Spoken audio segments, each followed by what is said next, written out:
Hi friends, ఇప్పుడు వచ్చేసి నేను బిఫోర్ వీడియోలో ఈ బ్లౌజ్ చూపించాను. ఈ బ్లౌజ్ వచ్చేసి ఇప్పుడు నేను కట్ చేసుకుంటున్నాను. చూసేయండి, ఈ విధంగా అయితే డ్రా చేసుకున్నాను. డ్రా చేసిన తర్వాత ఈ విధంగా కట్ చేసుకుంటున్నాను. చూసారు కదా, ఈ బ్లౌజ్కి వచ్చేసి ఫ్రంట్ పార్ట్ సాదాగా స్టిచ్ చేస్తున్నాను. ఈ విధంగా ఓపెన్ చేసుకోవాలి. ఈ విధంగా క్లోజ్ ఉంటుంది కదా, అది మనము కట్ చేసుకోవాలన్నమాట. కట్ చేసుకున్న తర్వాత మనము షోల్డర్ దగ్గర ఈ విధంగా టక్స్ ఇచ్చుకోవాలి. తర్వాత మనము ఫ్రంట్ అండ్ బ్యాక్ పార్ట్ని డివైడ్ చేసుకోవాలి. ఈ విధంగా ఫ్రంట్, ఇది వచ్చేసి బ్యాక్. ఇక్కడ వచ్చేసి నేను ఫ్రంట్ పార్ట్ని ఈ విధంగా డ్రా చేసి కట్ చేసుకుంటున్నాను. చూసారు కదా,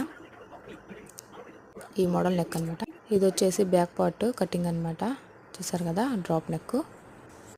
ఇది వచ్చేసి హ్యాండ్స్ కటింగ్ అనమాట. ఈ బ్లౌజ్ పీసెస్ వచ్చేసి 3 పార్ట్స్ అనమాట. ఇప్పుడు మెయిన్ ఫ్యాబ్రిక్ పైన కట్ చేసుకున్నాను. చూసారు కదా, ఈ విధంగా కట్ చేసుకున్నాను. ఈ వీడియో మీకు నచ్చినట్లయితే please subscribe my channel. Bye.